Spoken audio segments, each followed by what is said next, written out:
Krishna, Krishna Krishna, Hare Hare, Hare Rama, Hare Hare.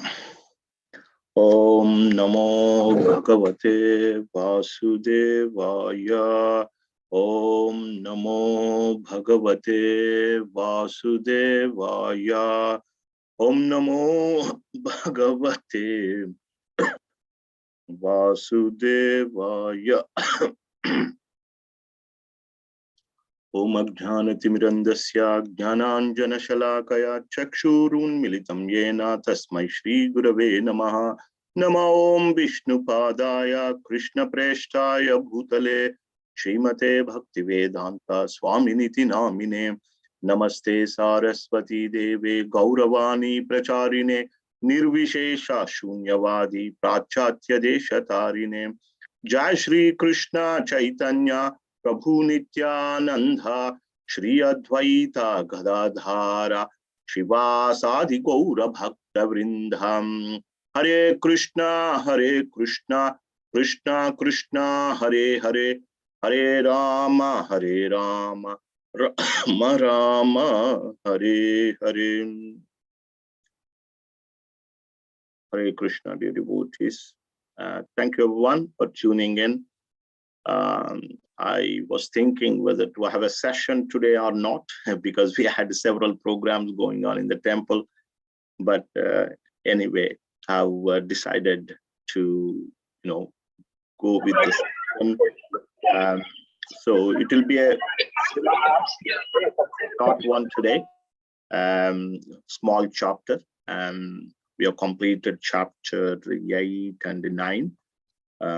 So we've been reading the story of Dhruv Maharaj. Today we will be doing 10th chapter. So it's a small chapter. It doesn't take much time. So we'll do it quickly and conclude quickly today. Let's get the ball rolling. Bhuvaneshwari Radha Mataji, would you be able to read today or in a position? Yes, Prabhuji, I'll be able to read. Hare Krishna. Very bold. Very good to hear. First 17 verses. 17. Okay. Chapter 10. Dhruv Maharaj's fight with the Yakshas.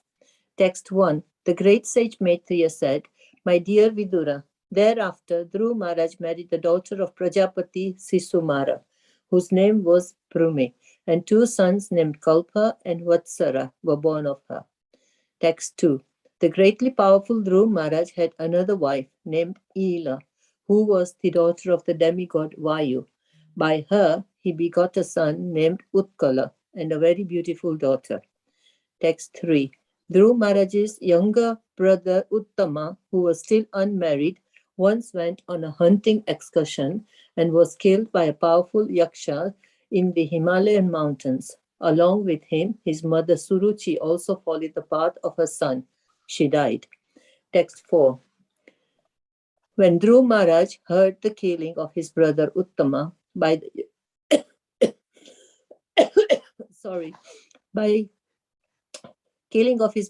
yakshas in the Himalaya mountains, being overwhelmed with lamentation and anger, he got on his chariot and went out for victory over the city of the yakshas, Alkapuri.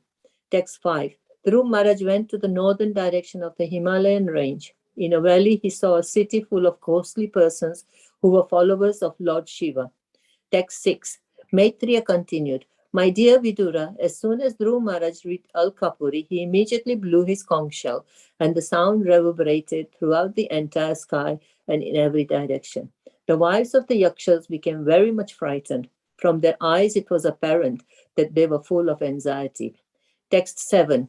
O hero Vidura, the greatly powerful heroes of the yakshas, unable to tolerate the resounding vibration of the conch shell of Dhruv Maharaj, came forth from their city with weapons and attacked Dhruv. Text 8. Dhruv Maharaj, who was a great charioteer and certainly a great bowman, also immediately began to kill them by simultaneously discharging arrows 3 at a time. Text 9. When the heroes of the yakshas saw that all their heads were being thus threatened by Dhruv Maharaj, they could very easily understand their awkward position, and they concluded that they would certainly be defeated. But as heroes, they lauded the action of Dhruv. Text 10. Just like serpents who cannot tolerate being trampled upon by another's feet, the Yakshas, being intolerant of the wonderful prowess of Dhruv Maharaj, threw twice as many arrows, 6 from each of their soldiers, and thus they very valiantly exhibited their prowess. Text 11 to 12. The Yaksha soldiers were 130,000 strong, all greatly angry and all desiring to defeat the wonderful activities of Dhruv Maharaj. With full strength, they showered upon Maharaj Dhruv, along with his chariot and charioteer, various types of feathered arrows, parigas, that's iron bludgeons, nistrimsas, swords, prasasulas, tridents, parasvadas, lances, saktis, pikes, rutis, spears, and busundi weapons. Text 13. Dhruv Maharaj was completely covered by an incessant shower of weapons, just as a mountain is covered by incessant rainfall. Text 14. All the siddhas from the higher planetary systems were observing the fight from the sky, and when they saw that Dhruv Maharaj had been covered by the incessant arrows of the enemy, they roared tumultuously. The grandson of Manu, Dhruv, is now lost. They cried that Dhruv Maharaj was just like the sun, and that now he had sat within the ocean of the Yakshas. Text 15. The Yakshas, being temporarily victorious, exclaimed that they had conquered Dhruv Maharaj. But in the meantime, Dhruv's chariot suddenly appeared, just as the sun suddenly appears from within foggy mist. Text 16. Dhruv Maharaj's bow and arrows twanged and hissed, causing lamentation in the hearts of his enemies. He began to shoot incessant arrows, shattering all the different weapons, just as the blasting wind scatters the assembled clouds in the sky. Text 17. The sharp arrows released from the bow of Dhruv Maharaj pierced the shields and bodies of the enemy, like the thunderbolts released by the King of Heaven, which dismantled the bodies of the mountains. Haribo. Thank you very much. Thank you. So Hare Krishna, everyone. Welcome to our Thursday session. So today we are reading the 10th chapter entitled Dhruv Maharaj's Fight with the Yakshas. In the previous chapter, so we had seen how Dhruv Maharaj, pierced by the sharp arrows of his stepmother Suruchi, left home and as instructed by Narada, saintly person, went to Madhuvan, one of the forests in Vrindavan, and executed devotion. Actually, I heard that he started his devotional service in the month of Kartik. So in the Madhuvan, he executed his service, a severe devotional service. Within 6 months, he had seen the Lord face to face. And then when he saw the Lord, he was actually drinking the Lord with his eyes and kissing the Lord with his lips and embracing him, with his arms. He was so charming and very beautiful. The Lord's form was very beautiful. This he was doing in his mind. We all know that Dhruva was only 5-year-old that time. If any mother asks a 5-year-old child these days to leave home and go to the forest, she will be put into the prison under child negligence case. But those days, it was different. Mother Suniti, mother of Dhruva, she advised to go and worship the Supreme Lord. So, and then Dhruva Maharaj was, upon seeing the Lord, his meditation broke, and he was unable to offer full prayers because he was not fully experienced devotee. So seeing the awkward condition of Dhruva Maharaj, Lord Vishnu touched his forehead, Dhruva Maharaj's forehead, with his conch shell. Just by being touched by the conch shell of the Lord, all the Vedic knowledge was revealed to him within his heart, and he offered beautiful, beautiful prayers to the Lord. These are amazing prayers in chapter 9. You can go and read them. And yeah, in the prayers, basically, he was saying that my senses were fully sleeping, my organs were fully sleeping by touching, and you actually entered into my body. Because you entered into me, they became alive. All my senses became lively. And then he mentions that he always would like to desires the association of the Lord, and association of Lord's devotees, and hear Lord's pastime forever. And he stopped after offering prayers. Dhruva Maharaj stopped. Then Lord Vishnu spoke to Dhruva and said that I will be awarding the pole star for you, but before that, you would rule the kingdom for 36,000 years. And while you rule the kingdom, your senses are all perfect. You never become old. You're always strong. So after ruling the kingdom for 36,000 years, then you come to my planet, pole star. And we said that this pole star is circumambulated by the 7 great sages. It is in the center of the universe. Because in the past, this was never ruled by any living entity.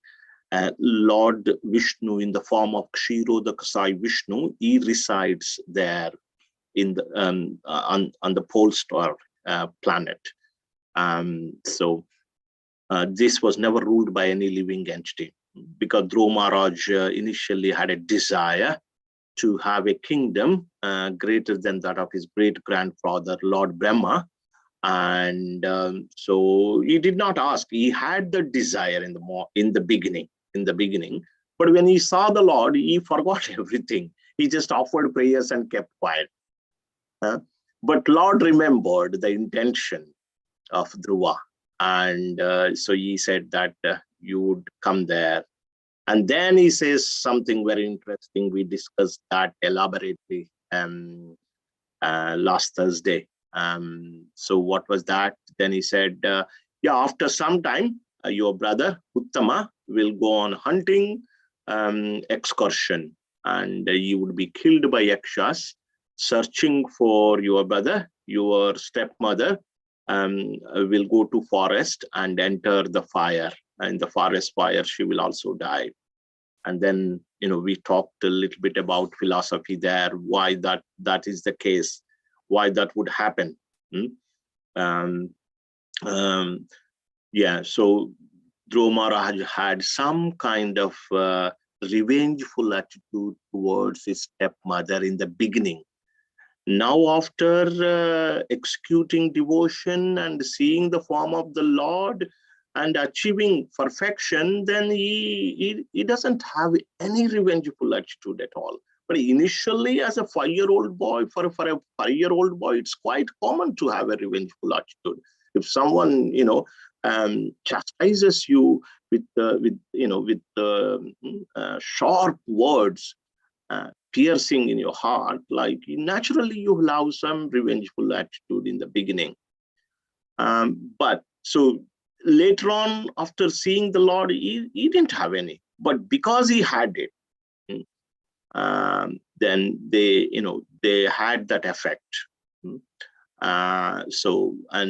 From that incident, we talked quite a bit about how not to offend any devotee or any living entity. We may see that this person is, like a neophyte devotee. We may offend, but if that neophyte becomes very advanced later on, and we will get that reaction. Just like when Suruchi insulted Dhruva, that time he was not a pure devotee at all, right? But then he became a pure devotee later on. So, the whatever offense that Suruchi, did offense, caused to Dhruva had severe consequences. So we mentioned that then Dhruva Maharaj then regretted a lot. Why, yes, Lord, after giving this boon and having spoken to Dhruva, he left. Then Dhruva Maharaj was regretting. Why? The question was asked by Vidura to Maitreya. Why was he regretting? Like he had something extraordinary. Many people will take many lifetimes to see the form of the Lord and achieve perfection. Dhruva achieved only, like everything achieved, he achieved only in 6 months. Why should he regretting? Why should he be regretting? Then Maitreya tells that he had, usually he regretted because he had the intention of material opulences. He wanted the kingdom greater than that of his great grandfather, number one. Number two, he had a bit of revengeful attitude towards his stepmother, Suruchi. So these are the two things. So why did I do that? Why did I ask? So again, this is the transformation that takes place when as we advance in our devotion. Our material desires will be, dissolved slowly.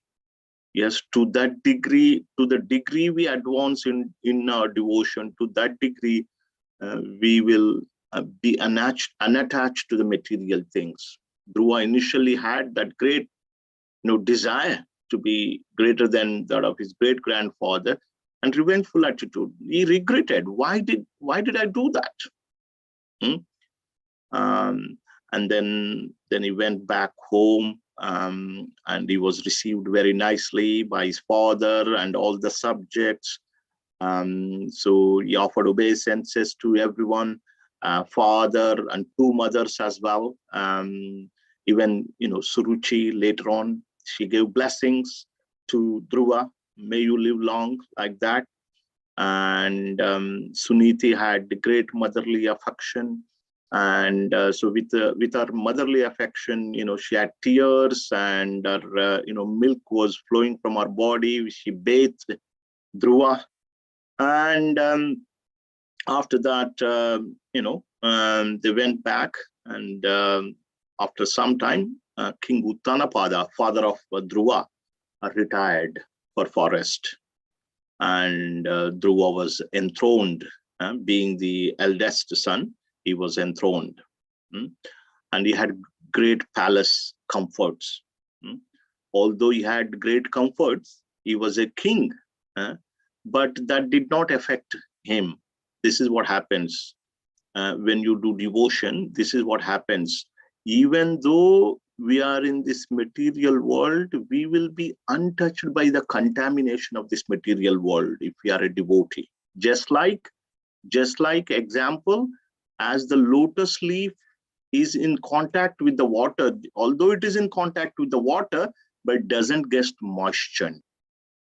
Although he was fully enjoying all the opulences, kingly opulence, royal opulences, he was never influenced by any material contamination.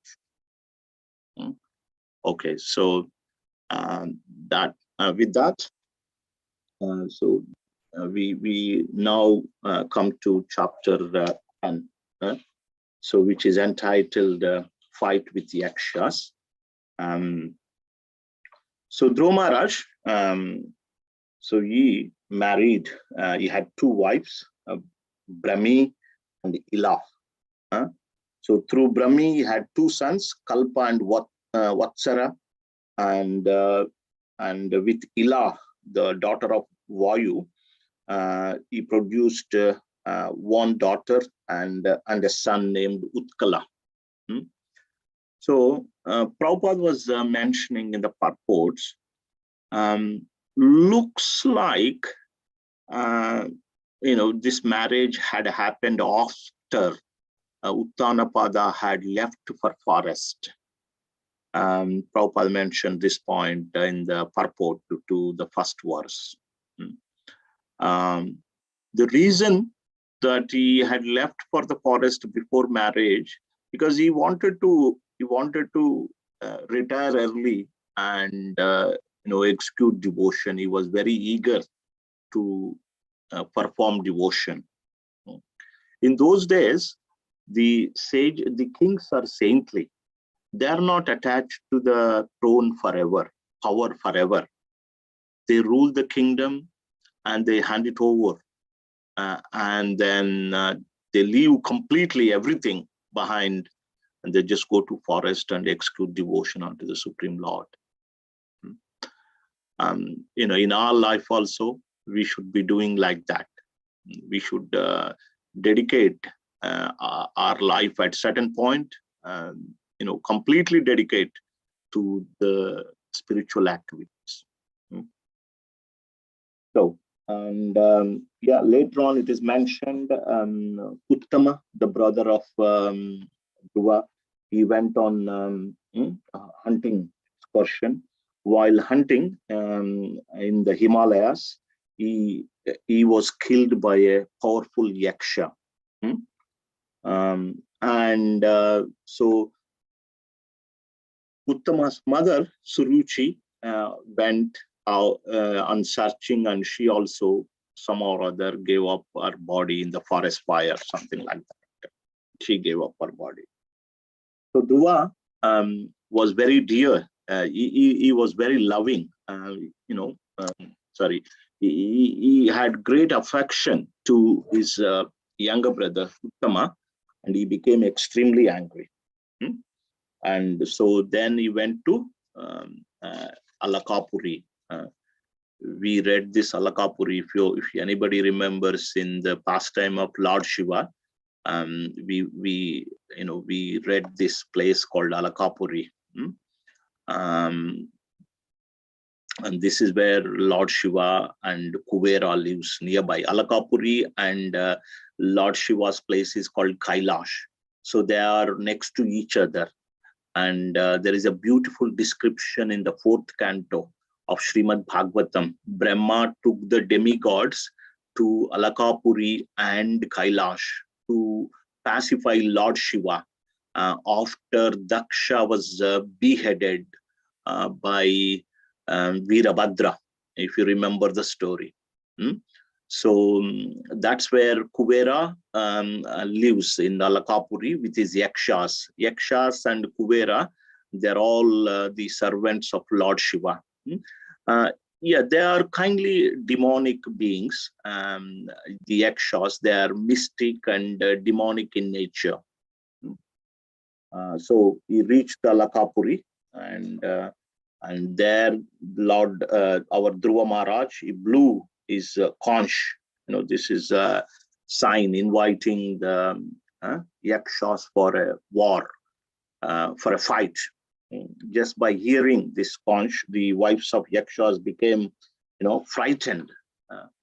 And later on, the yakshas came, and Dhruva Maharaj, yakshas, they released arrows at each other. And Dhruva Maharaj, each time he was releasing 3 arrows, and killing them by shooting 3 arrows at a time. Yakshas were very pleased with the prowess of Dhruva Maharaj. Single-handedly, he was kind of defeating all of these yakshas. And this is the nature of a kshatriya. A kshatriya, warrior, true warrior, appreciates the prowess of opponent. If the opponent is very strong, he appreciates, well done, you are a great warrior, powerful, like that. So yakshas praised Dhruva, and yakshas, like, being shot in their foreheads, they were being like defeated. And then later on, you can see that 130,000 yakshas came. Dhruva Maharaj was on his own with his charioteer, and 130,000 yakshas, each releasing 3 arrows at the same time on Dhruva and on Dhruva's chariot. See, so many arrows were just coming, like, mountain is covered by rain, something like that, or sun is covered by cloud, that kind of thing. So they were fully, shooting the arrows. So, yeah, now we will go and read the second section in this chapter from 18 till 32. Who would like to read? Anupama, Radhika, are you able to read? Yes, Prabhuji. Hare Krishna. Haribol, 18 till the end of the chapter. Okay. Thank you, Prabhuji. Just 18. one second. Okay. Okay, Prabhuji. I wanted to mention one point. Yeah, this one here. See, when he was, when Dhruva was covered by the, by the arrows of yakshas, from the higher planets, Siddhas, they were a little bit concerned about Dhruva. These Siddhas, they fly in the sky. They don't need an airplane. They just fly from one planet to other planet. Prabhupada mentions a wonderful point here in text 14.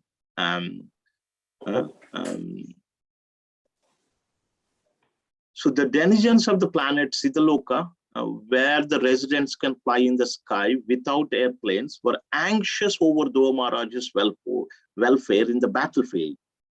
Srila Rupa Goswami says, therefore, that not only is a devotee well protected by the Supreme Lord, but all the demigods, even ordinary men, are anxious for his security and safety.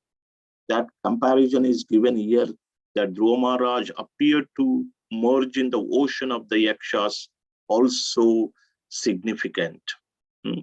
So this is the point, that if you are a devotee of the Lord, not only the Lord protects you, but although other beings, higher beings, demigods, they try and offer you protection, security. That's an important point that I wanted to bring up. Okay. Anupama, Radhika. Okay, Prabhuji. From text 18:19. Yeah. The great sage Maitreya continued, my dear Vidura, the heads of those who were cut to pieces by the arrows of Dhruva Maharaj were decorated very beautifully with earrings and turbans. The legs of their bodies were as beautiful as golden palm trees. Their arms were decorated with golden bracelets and armlets, and on their heads there were very valuable helmets bedecked with gold. All these ornaments lying on that battlefield were very attractive and could bewilder the mind of a hero. The remaining yakshas, who somehow or other were not killed, had their limbs cut to pieces by the arrows of the great warrior Dhruva Maharaj. Thus they began to flee, just as elephants flee when defeated by a lion. Text 21. Dhruva Maharaj, the best of human beings, observed that in that great battlefield, not one of the opposing soldiers was left standing with proper weapons. He then desired to see the city of Alkapuri, but he thought to himself, no one knows the plans of the mystic yakshas. In the meantime, while Dhruva Maharaj, doubtful of the mystic enemies, was talking with his charioteer, they heard a tremendous sound, as if the whole ocean were there, and they found that from the sky, a great dust storm was coming over them from all directions. Text 23. Within a moment, the whole sky was overcast with dense clouds, and severe thundering was heard. There was glittering electric lightning and severe rainfall. Could you scroll up, please, Prabhuji? Text 24. My dear faultless Vidura, in that rainfall, there was blood, mucus, pus, stool, urine, and marrow falling heavily from before Dhruva Maharaj. And there were trunks of bodies falling from the sky. Next, a great mountain was visible in the sky, and from all directions hailstones fell, along with lances, clubs, swords, iron bludgeons, and great pieces of stone. Dhruv Maharaj also saw many big serpents with angry eyes, vomiting forth fire and coming to devour him, along with groups of mad elephants, lions, and tigers. Then, as if it were the time of the dissolution of the whole world, the fierce sea with foaming waves and great roaring sounds came forward before him. Text 28. The demon yakshas are by nature very heinous, and by the demoniac power of their illusion, they can create many strange phenomena to frighten one who is less intelligent. Text 29. When the great sages heard that Dhruv Maharaj was overpowered by the illusory mystic tricks of the demons, they immediately assembled to offer him auspicious encouragement. Text 30. All the sages said, Dear Dhruva, O son of Uttanapada, may the Supreme Personality of Godhead, known as Saranga Dhanava, who relieves the distress of his devotees, kill all your threatening enemies. The holy name of the Lord is as powerful as the Lord himself. Therefore, simply by chanting and hearing the holy name of the Lord, many men can be fully protected from fierce death without difficulty. Thus, a devotee is saved. Thank you, Mataji. So, right. A small chapter, this one. So Dhruv Maharaj killed all these yakshas initially, and it is said that the legs of their bodies were as beautiful as golden palm trees, and he made a big pile, it looks so beautiful because these yakshas were wearing various kinds of ornaments. They had helmets bedecked with gold and other jewels. So when you cut the head, all the heads and the limbs are they were just piled up, and they were looking very, very attractive in the battlefield. So, and after because after Dhruv Maharaj killed so many yakshas like this, the remaining yakshas completely they fled from the battlefield. So no one left at all. And then Dhruv Maharaj thought, okay, I've done the job. Let me go and see the city of Alakapuri. Then immediately he realized, who knows, these yakshas they are mystics, and they create illusory tricks. So he was just thinking like that, better not to go to Alakapuri and see them. But in the meantime, immediately, as he was doubtful, he saw so many illusory tricks of yakshas. So they heard the tremendous sound, and there was great dust storm coming over them from all the directions. Whole sky was overcast by dense clouds, and there was severe thunders, and there was severe rain, and in that rain bled mucus, pus, stool, urine. They were just falling in front of Dhruva. And trunks of bodies were also falling from the sky. And big serpents with angry eyes vomiting, fire from their mouth coming to devour Dhruva. And there were mad elephants, lions, and tigers, and they were planning to attack Dhruva. And also they also see a great ocean, which is coming towards Dhruva, roaring sounds came forward to Dhruva. So these yakshas are they are demonic. They have demonic in nature and have illusory powers. The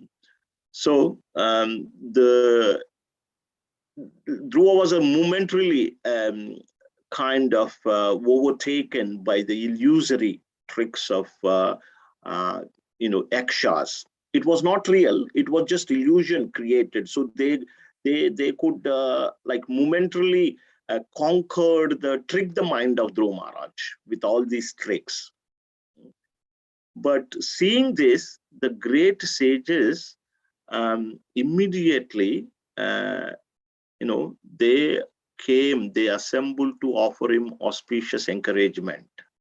So this is another point we have to remember. If you are a devotee of the Lord, so initially the Siddhas were thinking about Dhruva, but here great sages came. They assembled and they gave encouragement to Dhruva. And what was the encouragement? And this is the beautiful verse of this chapter, text 30. Very beautiful verse. So they said to Dhruva that don't worry, this is simply an illusion. They're trying to, threaten you with these illusory tricks. Chant the holy name. Chant the holy name of the Lord Hari, which is powerful. Simply by chanting and hearing of the holy name of the Lord, you will be fully protected. You will be completely able to overcome the illusory tricks of these yakshas. That's what they said. So for us also, it's important. We will be overtaken by so many things in our day-to-day life. But if we chant the holy name of the Lord, Hare Krishna, Krishna Krishna, Hare Hare, Hare Rama, Rama Rama, Hare Hare, and hear Srimad Bhagavatam, read Krishna book, then we will also be, able to overcome these tricks. And challenges, so many challenges will be there. This is quite reassuring for us. We'll be guided by the devotees also within and without. Without means outside by the devotees, inside by the Lord itself when we read. So this is a wonderful purport. Let's try and read some of the bits of the purport. Anupama, Radhika Mataji, actually simple purport. Yeah, you can read all of them. Okay, Hare Krishna Prabhuji.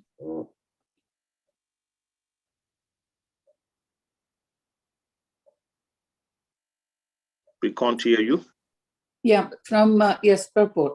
The great rishis approached Dhruva Maharaj at a time when his mind was very perplexed due to the magical feats exhibited by the yakshas. A devotee is always protected by the Supreme Personality of Godhead. By his inspiration only, the sages came to encourage Dhruva Maharaj and assure him that there was no danger because he was a soul fully surrendered to the Supreme Lord. By the grace of the Lord, if a devotee at the time of death can simply chant his holy name, Hare Krishna, Krishna Krishna, Hare Hare, Hare Rama, Ram Ram, Hare Hare, simply by chanting this Maha Mantra, he immediately surpasses the great ocean of the material sky and enters the spiritual sky. He never has to come back for repetition of birth and death. Simply by the chanting of the holy name of the Lord, one can surpass the ocean of death. So Dhruva Maharaj was certainly able to surpass the illusory magical feats of the yakshas, which for the time being disturbed his mind. Hare Krishna Prabhuji. Thank you very much. So here you can see, so he said the holy name of the Lord is as powerful as the Lord himself. Yeah. So there is no difference between the Lord and the holy name. Nama Namini. So that there is no difference between the name and the Lord himself, person. Therefore, simply by chanting and hearing the holy name of the Lord, many men can be fully protected from the fierce death without difficulty. Thus a devotee saved. So they advised him to just chant the holy names of the Lord. And another point from the purport, the sages came to advise. How they were inspired? They were inspired by the Lord himself. They were inspired by the Lord to go and instruct Dhruva. They go and so similarly, if you are coming in contact with the devotees, means that is also that I'm just extrapolating that. So it is by the will of the Lord we are able to connect to the devotees. It is Lord is arranging devotee association for us. That is how we should take. Lord is providing that opportunity, just like Dhruva had an opportunity to see the sages. And these sages came there because they were inspired by the Lord within. So in our life, we are able to meet devotees, we are able to go to temple, we are able to hear Srimad Bhagavatam, read Srimad Bhagavatam, take prasadam. It is all by the mercy of the Lord. All these opportunities are there. Only thing is we should use them. Just like Dhruva Maharaj, we will see in the next chapter, he just touched the water for purification, chanted the mantra, and that's it. All the illusion is gone immediately. All the illusion is disappeared. We go through several illusions in our day-to-day life, don't we? Sometimes we think, we don't know what is, what is right, what is wrong. We will be overpowered by the illusory energy of the Lord in so many ways. Sometimes we think, this devotion may not be as important as it should be. We think something else is more important. Yes, so all these things. Basically, we will get the clarity. We will develop that clear clarity in the mind when we do this devotion. And we can see that, in our movement also. All these people, Prabhupada, we always give the example of hippies became happies by chanting Hare Krishna Mahamantra, by executing devotion. So let us grab this wonderful opportunity and make, fully, make use of it. We got books, we got devotee association. So, take full advantage of it. Let's take full advantage of it. Hare Krishna. As I said, I would like to conclude a little sooner rather than later. Initially, I thought I would cover, 2 chapters, but so I got few other things to sort out today. It's a busy week. We are having almost 1 program a day these days because of the month of Kartik. It's the Lord's mercy. We are getting so much association. Yesterday, we had a wonderful festival at Jain Samaj. Around 250 devotees came. We celebrated Govardhan Puja. It was very nice. Any questions by anyone? Any comments? Okay. Hare Krishna. Thank you very much. Grandhara Srimad Bhagavatam ki jai. Srila Prabhupada ki jai. Guru Maharaj ki jai. Jai Gaura Premanandi. Hari Hari. Vancha kalpatarubhyascha kripa sindhubhya vacha patitanam pavanebhyo Vaishnavebhyo namo namah. Hare Krishna. Hare Krishna. Krishna Willing, we shall see you all next week. Hare Krishna.